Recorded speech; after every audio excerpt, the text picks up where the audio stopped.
Semoga saya dimaafkan oleh Gus Baha dan diampuni oleh Allah bahwa saya telah mengatur beliau, karena betapapun kata beliau aturan prosedural ya harus tetap di bawah taklimu taklim. Tapi karena saya bukan moderator amatir ya.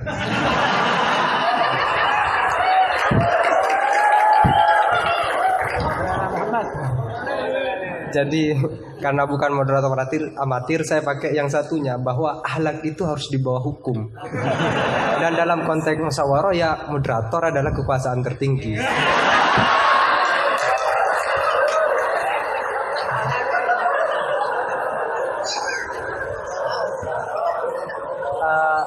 Tapi sekedar nambah cerita itu Gus, di Madura ada seorang yang Alhamdulillah. Ada orang Madura sudah haji, sebelum nyampe di rumahnya dia pesan ke tetangganya yang kebetulan waktu itu sudah mondok, tolong aku dibuatin semacam banner yang ada ayat atau hadisnya, tetapi jangan yang sudah ekstrim lah. Aku suka yang ekstrim. Jangan misalnya al-hajjul mabrur laisa jazaohu ilal jannah, itu aku tahu sudah. Terus jangan juga walillahi 'alan nasi hijjul baiti. Itu jangan. Sudah sering. Aku carikan ayat atau hadis yang tidak populer. Akhirnya santrinya itu mikir, buka Al-Qur'an dengan pemahaman yang ekstrim, akhirnya langsung dia temukan ayat dan itu dipajang besar-besar di pintu gerbang. Ayatnya adalah man hajjal baita aw itamara fala junaha. Maka tidak ada dosa. Nah, ini termasuk salah satu memahami ayat Al-Quran yang ekstrim. Gobloknya yang ekstrim.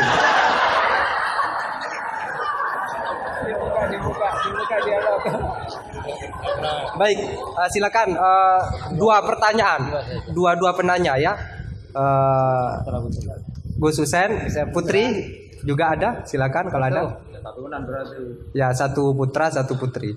Kalau putri gak ada, gak apa-apa. Ya, Husen bukan milih santri putri. Silakan Ustadz Herudin, siapa Ustadz? Ustadz Asror. Ya, saya persilakan dulu dari Ustadz Asror dulu. Enggak, Ustadz dulu biar takzim, biar saya tahu.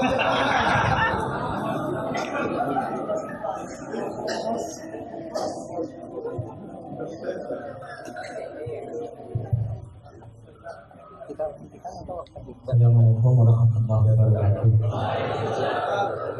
Yang kami hormati pihak haji Sudah paling. Saya termasuk muhibin beliau. Saya sering mengikuti kajian-kajian jenengan di YouTube. Saya pernah dengar begini. Jadi ketika beliau mengutip di Syajaratul Ma'arif, waktu beliau mengisi di Dirboya kalau keliru, kemudian saya langsung cari PDF-nya Syajaratul Ma'arif, karena memang selain sulit bacanya, juga sulit bacanya. Tapi insya Allah itu mesti mudah dipahami memang Syajaratul Ma'arif. Saya banyak berterima kasih karena waktu di mana hari saya belum tahu kitab Syajaratul Ma'arif karya Izzuddin bin Abdus Salam itu yang dibaca di sini memang Qoyatul Usul, sehingga ketika pindah ke Syajaratul Ma'arif tidak terlalu sulit seperti memahami Lubul Usul memang. Beliau salah satunya adalah ayat yang dibaca Ustaz Wahid tadi itu, faman hajjal baita wa itamara fala junaha alaihi, itu kemudian disimpulkan bahwa jangan sampai Enggak, bahasa Arab saja biar kelihatan halus.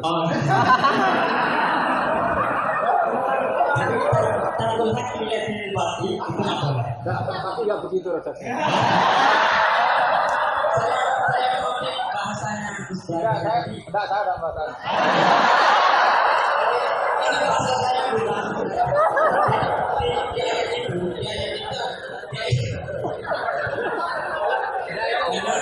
Kalau di depan setelah itu semua ilmu jadi luntur.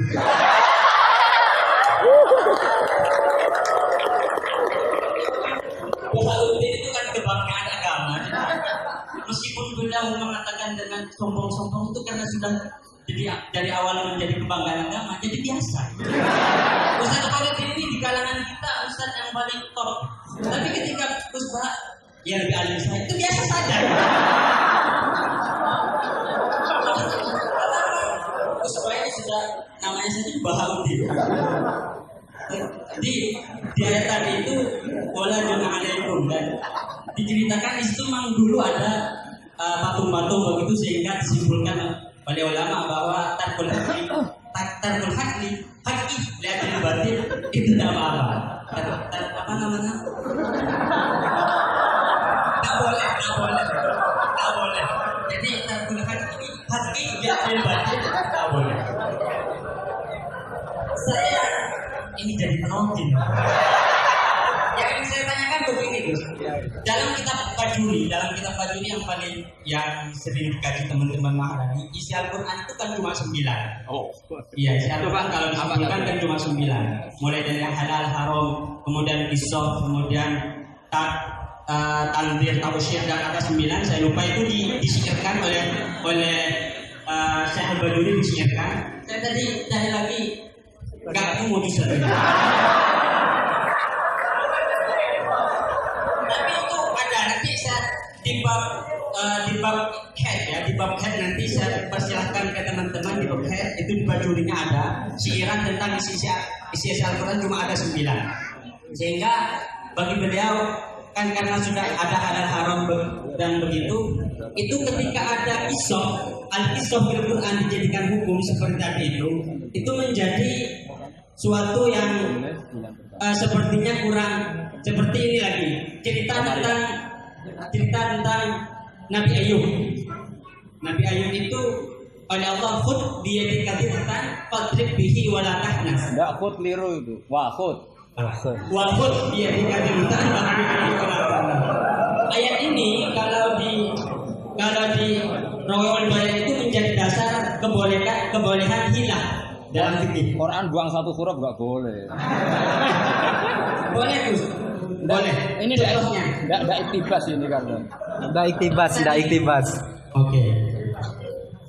Wala ya'talul fadli minkum ayyutu itu membuang Wala tadi apa? Wala ya'talul fadli minkum wasa'ati ayyutu ulil qurba wal masakin wal Bukan buang itu tatmin. Kalau kamu tadi buang waktu. Motifnya nggak tepat. Beda ya? Beda katanya beda. Jadi saya menjadi tidak ada apa-apanya. Itu saya lagi ke pertanyaan saja biar Iya. tidak tambah dibully saya. Saya di sini dibully.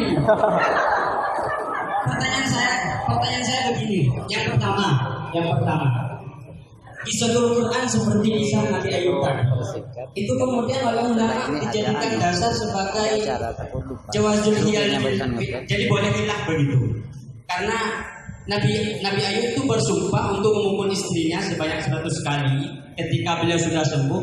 Dan tapi oleh Allah kemudian diperintah wahud biar dikatakan cukup pukul pakai rumput saja sebanyak 100 kalau di Rawaiul Bayan. Nah ini kemudian jadi dasar bahwa hilah itu boleh dalam Rawaiul Bayan. Ini yang pertama, itu kan isoh kemudian jadi hukum. Padahal isi Al-Quran sudah dibagi-bagi jadi halal, haram, tanzir, tausyir, qisas dan semacamnya itu. Kemudian yang kedua, Banyak betul. Cukup. itu pertanyaan, sudah ya. Cukup. Udah di situ aja kok kamu lari tinggal. Saya kalau di sini nggak bisa melihat wajahnya Gus Bah. Saya mau di belakang saja di kursi. Oh iya. Ya, memang harus jauh ya biar tidak terlalu takut. Bunyinya nggak terlalu langsung. Tapi ya kepada penanya kedua, saran saya adalah tolong menggunakan bahasa yang singkat. Terus yang kedua juga jangan takut dengan kata-kata intimidasi dari Gus Bah ya. Karena menurut Dale Carnegie itu narasumber yang baik adalah yang mengintimidasi audiennya. Itu adalah salah satu ciri narasumber yang baik. Dale Carnegie mengatakan begitu. Gus nonton saya beliau mungkin baca Dale Carnegie. Tapi kalau beliau tahu Dale Carnegie ya.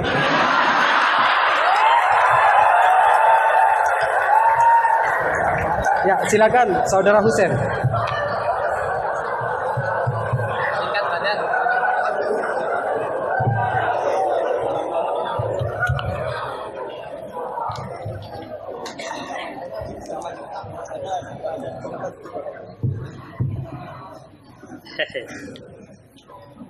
Assalamualaikum warahmatullahi wabarakatuh. Nama saya Ahmad Hussein dan siap dikatakan goblok karena bertanya. Gus Baha ini berapa bulan yang lalu diangkat sebagai Rois Suriah PBNU dan itu tidak melalui proses kaderisasi melalui ranting MWC dan seterusnya.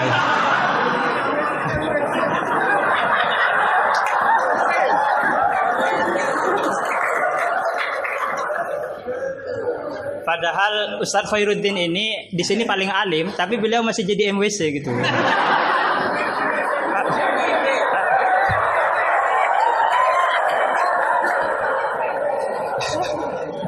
Iya, terima kasih. Nah, itu berangkat dari Gus Baha sebagai Rois Suriah. Saya ingin bertanya tentang ke-NU-an yang telah dirumuskan oleh Ki Hadratus Syekh Hasyim Asy'ari. Karena beliau kalau misalnya nanti tidak bisa menjawab berarti diragukan ke Rois Suriahnya. Oke.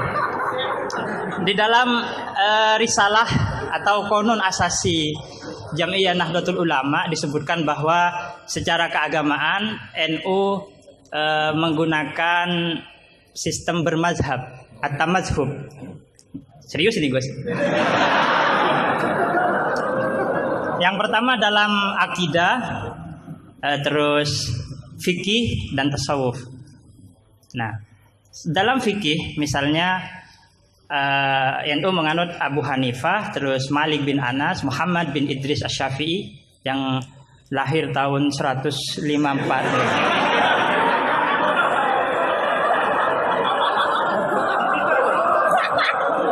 Wafatnya tahun 205. Akhirnya berapa? 154. 50. Mungkin kitab saya ditahrif itu, Gus. Apa? Umurnya Imam Syafi'i berapa? 63. Oh iya. Ya intinya umurnya pendek. Lahirnya Imam Syafi'i tahun berapa? 50, pokok 50 lah. 150 Iya, 204. Kalau Al-Ghazali wafat 505. Ya. Nah, iya. Ya pertanyaannya gini, Gus. Pertanyaannya gini, bahwa sistem bermadhab NU itu yang pertama adalah Al-Quran, As-Sunnah, Ijma' dan Qiyas. Sementara dalam aspek lain, NU menganut mazhab Abu Hanifah, Malik bin Anas, yang mana salah satu masodirul ahkamnya adalah misalnya Abu Hanifah menggunakan istihsan, Imam Malik menggunakan amalu ahlil Madinah. Nah, ini seperti ada kontradiksi atau kontradiksi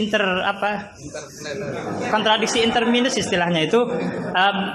Di satu sisi pakai kias, tapi di sisi yang lain kok menerima istihsan gitu, menerima amalu ahlul Madinah. Padahal dalam sistem beragama NU itu landasan keagamaannya adalah Al-Quran, As-Sunnah, Ijma' dan Qiyas. Tapi di dalam ruang lingkup yang lebih dalam bermadzhab Abu Hanifah, itu Abu Hanifah menggunakan istihsan. Ini perlu ditambah rumusan Ahlus Sunnah wal Jamaah atau saya yang salah memahami gitu. Jadi yang dimaksud Qiyas di situ apa, Gus? Gitu?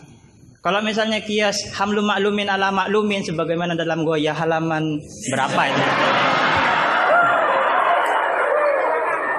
Terima kasih. Jadi yang dimaksud Qiyas dalam rumusan Ahlus Sunnah wal Jamaah itu gimana? Karena masih ada istihsan gitu kan, ada kontradiksi gitu. Kok Qiyas diterima, istihsan juga diterima gitu. Terima kasih. Semoga Gus Baha paham ya. Ini yang semoga yang nular itu bukan hanya GR-nya ya, tapi juga ilmunya beliau semoga nular. Amin. Saya persilahkan kepada Kiai. Enggak dijawab, gurunya aja cukup. Ini siapa? Abdul Wahid. Yang ini. Husain. Tapi enggak cucunya Nabi yang Husain.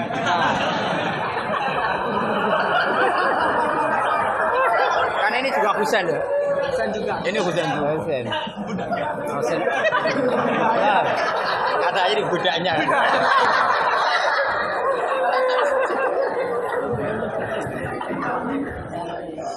Ini yang jelas ini hari ini benar-benar kacau. sekacau-kacaunya ini. Ustadznya bingung, santrinya sudah bingung, sombong lagi.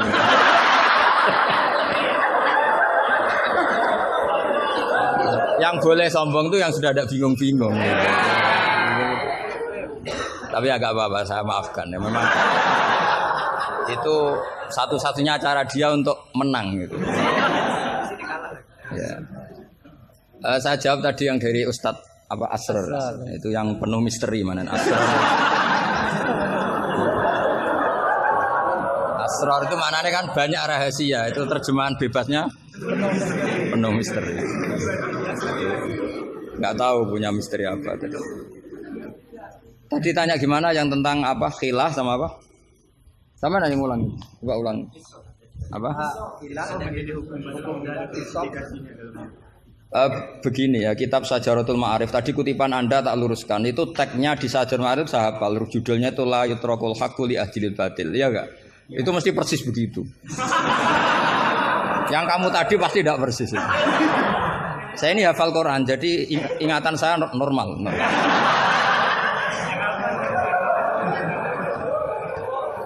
Terus berhalanya namanya apa? Saya ingat kalau berhala yang di Sofa dan Marwah, Isaf dan Nailah. Kamu oh enggak ingat. Enggak ingat apa dah? Gitu kok jadi guru.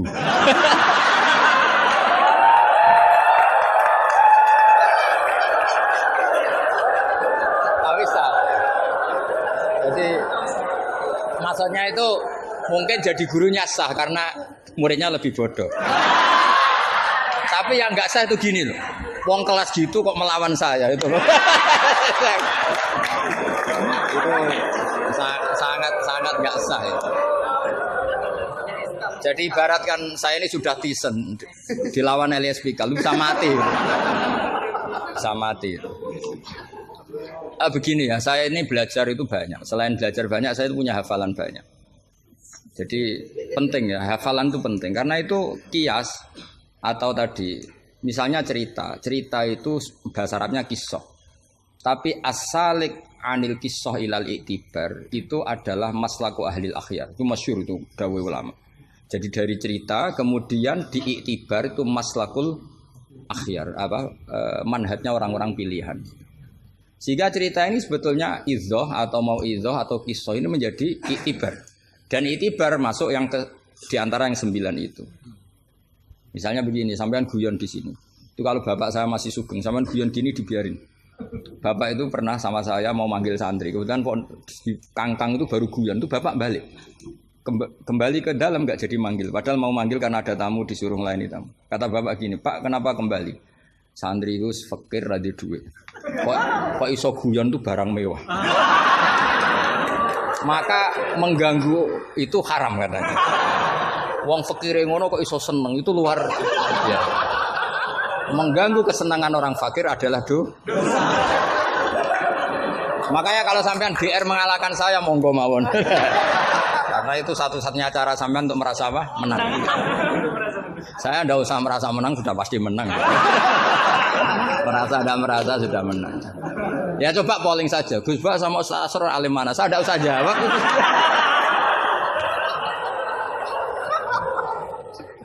Saya tidak usah jawab, pasti menang saya. Bukan saya yang memenangkan, ya memang menang, memang. Buktinya gampang kan? Sampean ngundang saya apa ngundang Ustadz Asrar?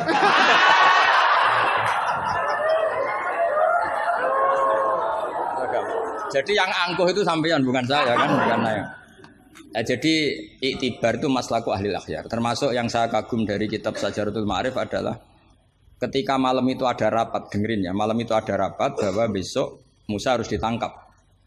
Di antara yang rapat itu adalah ada rojulun sing yaktumu imanah yang disebut waqala rojulun min ali fir'aun apa yaktumu imanah. Karena dia ikut rapat, kemudian dia bocorkan ke Nabi Musa ya wajah min aqsal madinati seterusnya itu yang innal mal'a ya'tamiru nabika. Itu wajah rojulun min aqsal madinati apa yas'a. Qala ya Musa innal mal'a ya'tamiru nabika. Itu si rojul ini pagi-pagi mungkin bukan pagi ya, setelah rapat itu langsung bergegas nemui siapa?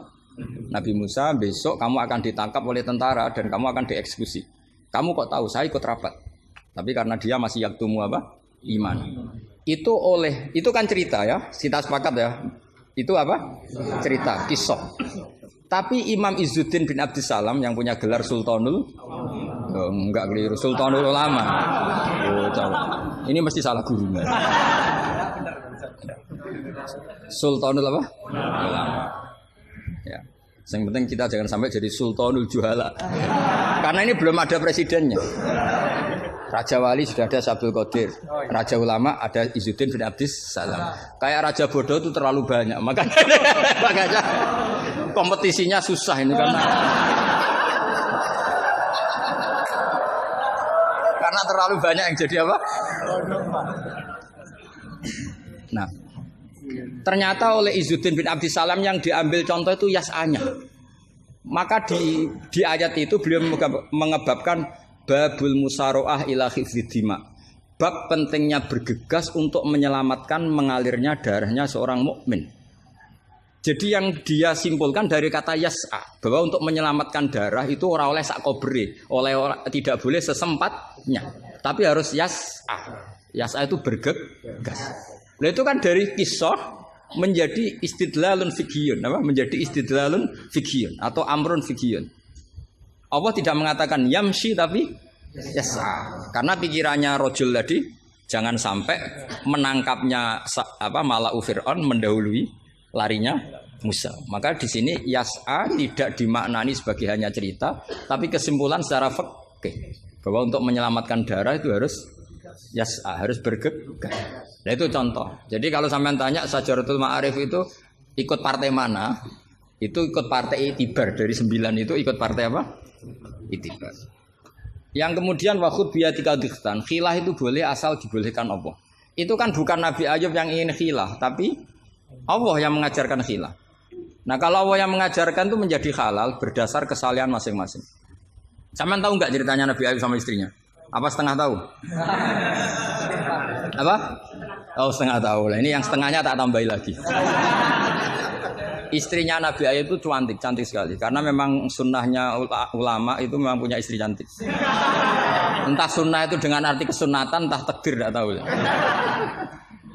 Jadi sampean enggak usah tanya, istri Gus Bak gimana? Ikut sunnah itu.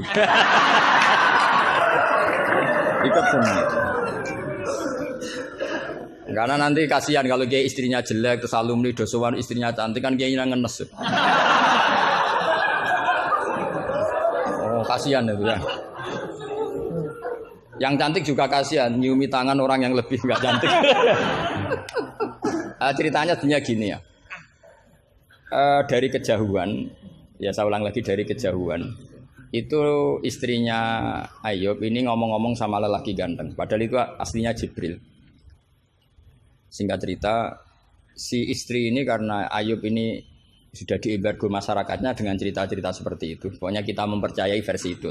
Setidaknya mengikuti ulama yang mempercayai itu, diantaranya Syekh Nawawi, bahwa memang Nabi Ayub diungsingkan masyarakatnya sampai kesulitan secara finansial, ekonomi dan ketahanan pangan. Terus istrinya itu kerja dapat uang. Suatu saat sampai pada level ekstrimnya, nggak dapat pekerjaan, nggak dapat uang. Kebetulan ada anak raja yang rambutnya itu brodoli, yang nggak punya rambut. Terus disayem bayarkan siapa yang rambut terbaik mau dibeli mahal. Akhirnya istrinya ini menjual apa? Rambutnya. Ya tadi kalau orangnya cantik ya rambutnya cantik. Kalau cantik terus keriting bulat kan susah itu. Kalau keritingnya tidak pas, kalau pas ya tetap cantik ini maksudnya.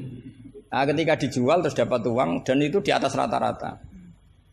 Si Nabi Ayub ini curiga, ya bawaan seorang suami yang punya istri cantik. Kalau jelek kan gak gampang curiga. Terus bunder keriting welek kan suaminya gak gampang curiga. Kok dapat uang banyak ini dari mana? Singkat cerita dengan tanda kutip kesalahpahaman ini menjadikan beliau agak latah bersumpah la adriban lagi mi'ata sautin, kamu akan saya pukul mi'ata sautin. Akhirnya Allah ini kan yang Ayub ya orang soleh, cemburu itu sah karena seorang lelaki, seorang suami. Pilihan-pilihan istrinya juga sah. Allah tidak ingin orang solihah seperti istrinya Ayub dapat hukuman yang tidak semestinya. Tapi Allah juga gak ingin hamba yang soleh Ayub ini melanggar sumpahnya. Jadi Allah sendiri yang coro gampangannya memikirkan cara keluar dari sumpah itu. Paham ya? Dan istrinya tidak tersakiti oleh 100 cambuan. Ya 100 Akhirnya Allah bilang gini, ya sudah, kamu pakai lidi 100 saja, cambukkan sekali, anggap saja sudah 100. Itu disebut wahud biadika dikham fadrib bihi wala tahnas. Jadi kata 100 tetap 100, tapi si solihah tadi nggak perlu kesakitan dengan 100 pukulan. Tapi ini yang milih biar Allah, tidak kamu. Kalau kamu yang ngelah pasti kriminal. Jadi ayat itu jelas, wahud itu khitabun minallah li Ayub, bukan Ayub yang mengkhilah. Makanya ada ayat wa makaru wa makarallah wa huwa khairul makirin. Itu kan seperti Nabi Ibrahim. Nabi Ibrahim itu hanya Allah yang bisa mengilhami seperti itu. Ada raja yang maniak perempuan itu sampai ngirim beberapa mata-mata, kalau ada perempuan cantik melintas di daerahnya pasti ditangkap, mau disuguhkan ke rajanya. Suatu saat yang lewat ini Ibrahim dan Sarah, itu cantik sekali. Jadi ini sudah contoh dua, istrinya Ayub ya cantik, istrinya Ibrahim ya cantik. Karena yang cantik sudah jadi istrinya para nabi, mungkin kamu ini yang nggak tahu saya kebagian apa enggak itu. Kalaupun cantik pasti nggak setingkat siapa? Sarah. Sarah itu cantik sekali. Singkat cerita ditangkap. Kemudian Sarah ini mau diperistri oleh raja. Ketika Ibrahim tanya, perempuan ini hubungannya dengan kamu apa? Nabi Ibrahim pinter, karena raja ini maniak perempuan. Kalau dijawab suami pasti dibunuh, karena suami itu problem. Ya bagi raja yang maniak perempuan ini kan suami itu problem. Tapi kalau saya jawab ukhti, ipar pasti dihormati. Karena kalau dijawab ukhti kan, oh iparnya orang cantik. Kayak Kangkang yang punya adik cantik pasti dihormati ustadznya. Wah itu pasti. Sampean goblok lah punya adik cantik terus ustadz kamu tahu itu aman tak jamin. Karena ustadz potongan gini tuh pasti dah ikhlas tak jamin. Imannya pasti guncang itu Pak. Kamu punya adik cantik terus tidak mukhafadzah. Sudah ada dikasih ustadznya ya sudah Pak, enggak jadi ipar. Oh, udah lulus aja. Termasuk barokahnya lelaki itu memang punya adik cantik itu kalau tepat di garwo kiai, kamu kakaknya kiai. Banyak orang awam tahu-tahu mertuanya kiai. Barokahnya apa? Punya anak cantik itu memang berkah. Maka Ibrahim pinter, beliau jawab ukhti, ini saudara saya. Sehingga dengan demikian beliau akan dihormati sebagai ipar. Tapi kalau bilang suami kan problem, pasti dibunuh. Sampai Sarah ini marah-marah, Ibrahim ditarik ke kamar, kamu itu nabi kok bohong. Jadi Sarah itu unik, kecewa dia punya kamu itu nabi kok punya, ya nabi suami kok. Kalau suami bohong biasa, ini suami ya nabi. Nah ini kan potongan-potongan biasa bohong. Tapi ini kan ya suami ya nabi. Kamu itu suami nabi kok bohong. Ya kalau nabi kan nggak mungkin bohong, tapi kalau suami tok kayak sampean-sampean ini kan wah mesti bodoh nih. Bar ngopi di perempuan cantik kok di ngopi. Nang di ya ngopi wae. Karena kalau menyebut warung kopinya pasti apa? Masalah. Makanya kalau dijawab ngopi ning di, kalau istrinya apa yang jaga cantik di umatnya Rasulullah. Karena sekali disebut masalah. Itu akhirnya Nabi Ibrahim jawab, tidak ada di muka bumi ini orang muslim dan muslimah kecuali kamu dan saya. Maka fa'anti ukhti fil Islam. Kamu itu saudara saya dalam Islam. Terus oleh balaghah disebut itu tauriyah apa? Tauriyah itu kata yang tidak bohong tapi lafaz ini muhtamil. Lafaz ini mirip-mirip muhtamil. Jadi sebenarnya saya mengatakan sampean goblok itu goblok dalam hal maksiat. Itu kan keren.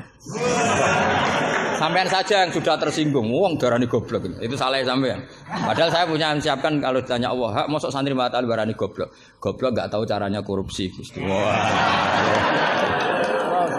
Jadi itu sebetulnya kalimatun madkhin. Tapi kamu yang keburu suudzon sama saya, kamu anggap itu kalimat apa? Damin. Itu resiko ilmu cekak itu. Sebetulnya di balaghah itu ada tauriyah apa? Ya, Mas pernah belajar tuh itu. Jadi tetap saja kisah-kisah ini melahirkan satu pelajaran. Karena kita tetap bisa menyimpulkan tadi. Zaman berhala itu ada di Safa dan Marwah, berarti ada batil. Orang Islam tetap disuruh sa'i. Berarti la yutrakul haqqu li ajlil batil. Kemudian yang jenengan tadi tanya apa? Sampean pernah baca kitab itu? Khatam. Oleh menindak kok fasih. Bener-bener jujur. Bener-bener jujur. Yang tentang itu saja. Ya, yang enggak yang tentang qadhiyah itu paham. Redaksinya apa bahasa Arabnya? Wa yalzamu alal ami at-tamadzub. Terus bimadzhabin. Kitab itu yang termasuk mengkaji detail itu saya. Saya termasuk saking seringnya mengkaji itu pernah diberi hak keluarganya Basim di kamar Basim yang dipakai ngarang kitab itu dan di kursi yang dipakai Basim ngarang kitab itu. Jadi sudah jauh sekali ini kelasnya. Jadi saya gara-gara neliti kitab itu pernah diberi hak di kamar Basim di kursi yang pernah dipakai Basim. Pas itu yang memberi hak saya masuk itu Gus Fahmi sama Gus Hakim. Gus Hakim itu cucu Basim dari Mbah Mak Somali yang ngarang apa? Hamzah. Jadi Basim punya putri namanya Khairiyah. Khairiyah ini suaminya siapa? Yang di istri siapa? Mbah Mak Somali yang ngarang Sorof. Khairiyah punya putri namanya Abidah. Lah Abidah ini yang punya anak namanya siapa? Gus Hakim. Yang panggilannya Gus Kiki sama Gus Fahmi. Saya diberi hak di kamar beliau di kursi yang dipakai beliau. Jadi saya kemarin di Mbah Hamid juga gitu, di Kiai Idris di kamar Mbah Hamid Pasuruan di kursi yang dipakai Mbah Hamid. Karena kalau itu memang sebabnya nasab karena Mbah Hamid sepupu dengan Mbah saya kan sama-sama dari Lasem apa? Jadi kalau kamu belajar mengutip, saya ini tidak sekedar mengutip sampai wanak tubuh makodamu apa? Wasarohum itu. Jadi begini loh ya logikanya, kamu jangan terlalu kumo luhur bakas ikhtisan pokoknya wong alim gaya kamu itu sudah kacau-kacau gimana ya.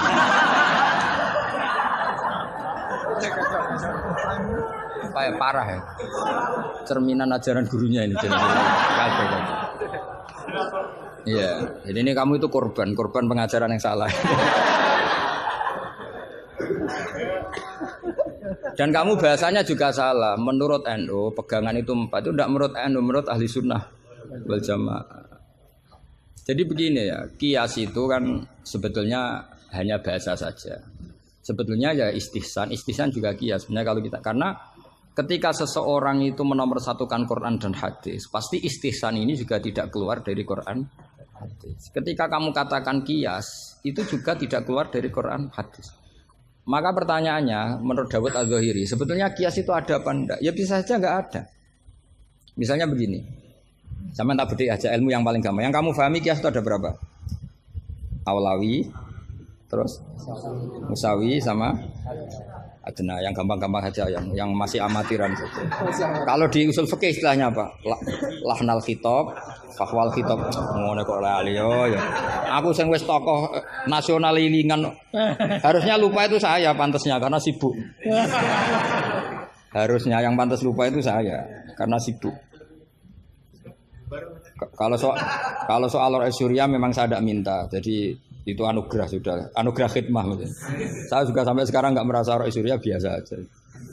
Karena ya apa ya, kalau keluarga Quran tuh beda. Saya ini kan dari keluarga Quran, bapak saya hafal, bapak saya hafal, sehingga apa ya bangganya itu sudah dengar ngitmai Quran. Jadi sampean hormatin ndak itu ndak ngefek sudah. Biasa munajat kenal Allah, kenal makhluk biasa.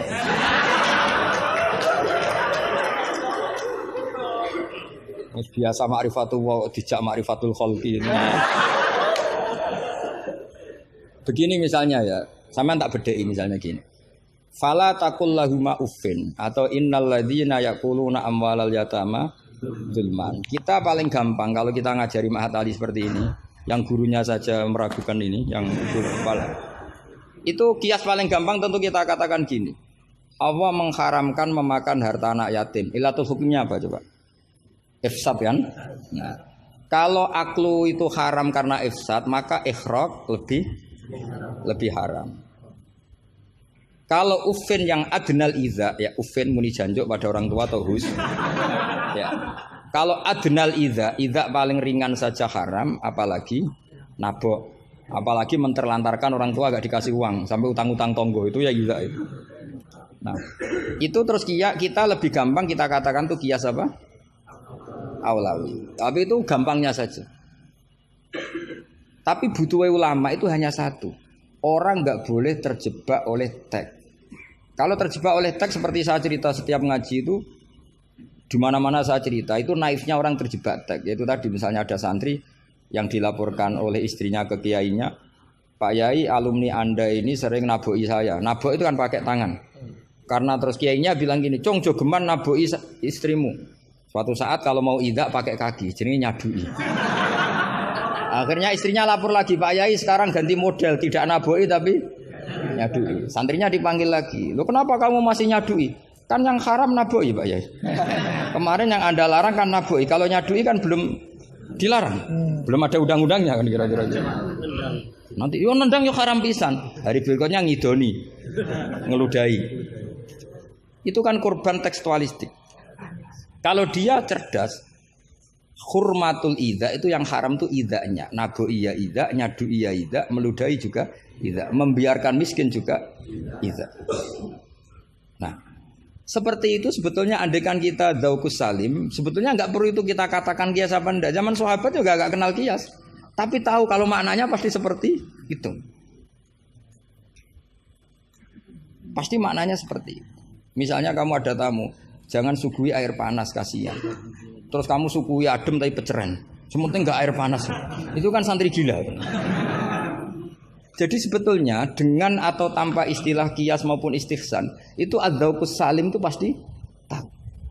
Makanya termasuk kitab yang saya kagumi itu Sarah Imriti, Fathur Rabbil Bariyah, itu kitab kecil yang nyarai apa? Imriti atau Marioto itu kalau baca Imriti tidak bisa ya Pak? Marioto itu. Itu di situ diterangkan fama fatahum illa mujarradul istilah. Jadi kalau kamu tanya kenapa sahabat tidak belajar nahwu, tidak belajar iqlal, tapi mereka punya salikoh, punya tobiah yang menjadikan mereka ya kalau ngendikan ya doroba zaidun amron atau marortu bizaidin. Tapi mereka kalau kamu tes, misalnya Abu Bakar buat tes, zaidun jenenge apa? Doroba zaidun amron, terus amron jenenge apa? Ya ora iso pinter sampean mesti. Sampean pinter, zaidun fa'ilun marfu'un wa alamatu rafi'i dhammatun dhahiratun. Qali annahu ismul mufrad, amron maf'ulun bih, mansubun wa alatun. Mesti ra iso, mesti pinter sampean. Tapi sampean mesti ditertawain Abu Bakar. Karena ditertawanya gini. Kang, pelaku pemukul siapa? Zaidun. Berarti Zaidun jadi apa? Fa'il. Ya wis suwe agar subjek bahasa Arabe ya fa'il. Sing dipukul sapa? Amron. Jenenge apa maf'ul? Lah iya angger objek jenenge ya madrub, jenenge ngono kok butuh jeneng bocah kok goblok. Mesti gitu kira-kira. Jadi sebetulnya ketika kita punya istilah yo ono naife dhewe. Wong karuan pelaku yo bahasa Arabe mesti fa'il. Wong karuan objek yo jenenge maf'ul. Lah Anda masih bangga dengan istilah itu. Loh iya kan, agama ini kan mengajarkan kebaikan. Tentu sesuatu yang kebaikan itu dianggap agama. Makanya Abu Hanifah membolehkan istihsan. Nah karena beliau itu orang soleh, pasti pegangannya Quran dan hadis. Artinya istihsan yang tidak keluar dari Quran hadis. Ya sama kita bahasakan itu kias, mereka bahasakan nggak ada masalah. Dan zaman sahabat nyon saya udah tahu istilah itu semua, memang nggak perlu tahu karena masih punya dzauqus salim. Makanya sahabat itu pinter sekali kan, tapi nggak perlu kamu tes. Karena kalau kamu tes juga dibuyur. Mbah Abu Bakar, ya Abu Bakrin tak takok idoroba zaidun amron, mana yang fa'il? Mesti guyu. Wong karuan sing mukul Zaid ya fa'ile yo. Zaid. Maknane fa'il itu pelaku. Amron maf'ul bi, mesti ya angger korban objek jenenge amron. Oleh wong di ilmu ngono kok bangga. Cara Abu Bakar mesti iki cerita. Makanya disangkan fama fatahum illa mujarradul istilah. Sahabat itu hanya enggak tahu istilahnya tapi membacanya sudah benar. Nah, kenapa enggak tahu? Memang enggak ingin tahu, wong gitu saja kok perlu tahu. Loh kok udah tahu ya? Coba lam itu namanya apa? Jazim. Berarti yadrib namanya madzum. Terus Abu Bakar mbok warani. Yadribu, kenal lam menjadi lam yadrib. Lam jazim, yadrib madzum. Yo wis suwe le jong-jong angger amile. Inna Zaidan qaimun, inna amil Zaidan makmun. Mesti yo Abu Bakar suku ya. Cong ora ilmu ngono kok seneng merakaruan. Ya mesti wae. Itu kan makanya dulu bahasa Arab dulu itu tidak ada kata zaujah. Kata zaujah itu bid'ah gitu. Bu Hasanah, Bu Dolala enggak tahu, pokoknya beda. Di Quran enggak ada loh bahasa zaujah, Mbak ini perlu tahu. Enggak ada bahasa zaujah. Coba. Asa rabbuhu in talaqakunna ayyubdilahu azwajan. Azwajan jamaknya zaud apa jamaknya zaujah? Loh, azwajan jamaknya zaud. Azwajan jamaknya apa? Zaud. Di Quran enggak ada bahasa zaujah karena maknanya zaujun itu pasangan. Kalau dikatakan lelaki maknanya perempuan. Kalau dikatakan perempuan maknanya lelaki karena zaujun maknanya pasangan. Ndak berhubung jagani wong ora pati pinter mau. Akhirnya terus ono zaujah. Di Quran enggak ada. Coba an-nabiyyu aula bil mu'minina min anfusihim. Terus ayat apa? Wa azwajuhu ummahatuhum. Ayo. Azwaj zamannya zaujun apa zamannya zaujah? Zaujun zamannya zaujah, zaujat. Mau belajar bahasa Arab sih kok bantah bocah ora sopan. Tapi berhubung jagane wong goblok-goblok iku. Akhir ono zaujun. Ono zaujah sebetulnya cara wong ditaku salim wae zaujun itu pasangan. Coba lihat di Bukhari, Ana Aisyata zaujin Nabi. Jarang Imam Bukhari bilang zaujatin Nabi. Ana Aisyata zaujin Nabi. Karena itu masih bahasa Arab orisinil. Belum kena Mahat Ali sini masih orisinil. Ya belum kena asrori dia. Karena maknanya zaujun itu apa? Pasangan. Jadi kalau dikatakan zauju Zaidin berarti imro'atu Zaidin. Kalau yang ngomong itu misalnya zauju Aisyata ya siapa? Pokoknya mesti seperti itu. Tapi gue beda no, ben wong gue gampang ono zaujun. Tapi Quran enggak pakai bahasa itu, masih pakai bahasa orisinal. Makanya disebut an-nabiyyu aula bil mu'minina min anfusihim wa azwajuhu ummahatuhum. Azwaj huna jam'u zaujin. Zaujin maknanya pasangan. Dong ya. Jadi bahasa ngalamilah. Sahabat tuh enggak perlu tahu bahasane sampean enggak perlu. Coba kalau sampean ketemu orang Arab, ditakoki ya diguyu wong Arab. Sekolah ning di anakmu, sekolah ning madrasah. Kalau ditanya madrasah terjemahnya apa? Sekolah. Berarti sekolah-sekolah kan. Jadi lucu kita. Sampun itu sudah bakdo ya. Sudah. Orang Jawa jadi satu sampun bakdo. Bakdo itu bahasa Arab. Maknanya ya sudah. Nah, sahabat tuh tahu betul apa karena punya zaukus salam. Sehingga pernah juga ini cerita kedua dan ini terakhir, nggak boleh tanya lagi. Ketika ada seorang khotib menceritakan Allah ngendikan, "Fa rabbis samai wal ardi innahu lahaqqum mithama annakum tantikun." Itu ada orang Arabi ngaco. "Man dzalladzi akhdabal jalil hatta alja'u ilal yamin."